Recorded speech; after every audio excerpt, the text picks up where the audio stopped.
Reverend Al mentioned that he and I have had some conversations. And one of the things that I have said to Reverend Sharpton is that I absolutely agree that I should not get the support of the African American community simply because I'm African American. I don't believe in that. That is not what America is about. If I get support from the African American community or the white community or the Hispanic community, I don't want it to be because of my status or what I look like. I want it to be because of what I've done and how I've lived and the principles I stand for and the ideas that I promote. And that's why when I come before the Urban Action Network, I want people to focus on those things. Where I've been, what I've done, how I've operated.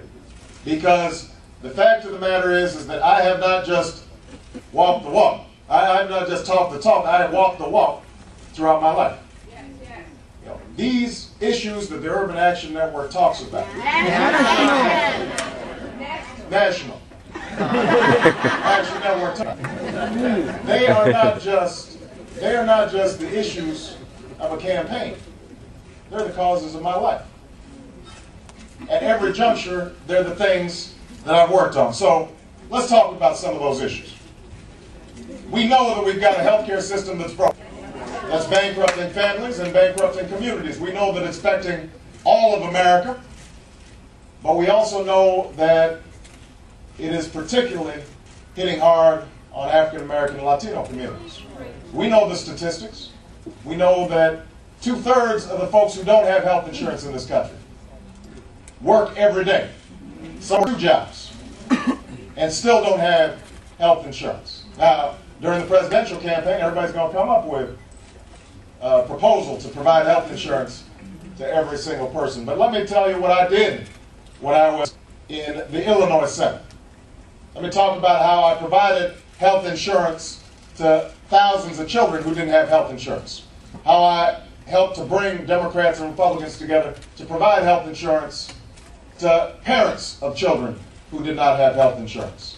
I can talk about how I fought against insurance companies who were price gouging the uninsured, charging them more than folks who had health insurance, and how we helped to work to reverse that. I can talk about how we worked together to reduce the price of prescription drug for senior citizens in Illinois. I don't just talk about it, I've done it.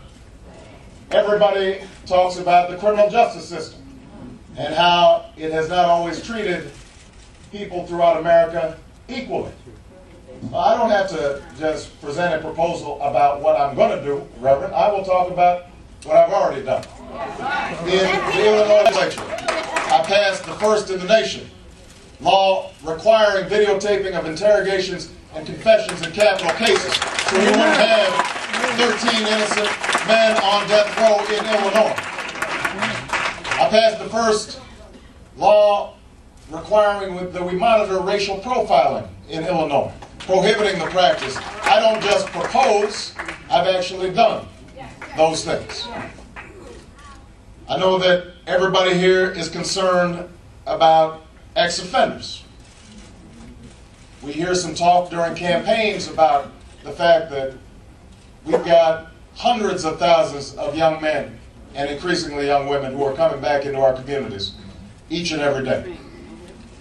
And that if we don't do something about it, there is no way that we can overcome and rebuild our communities.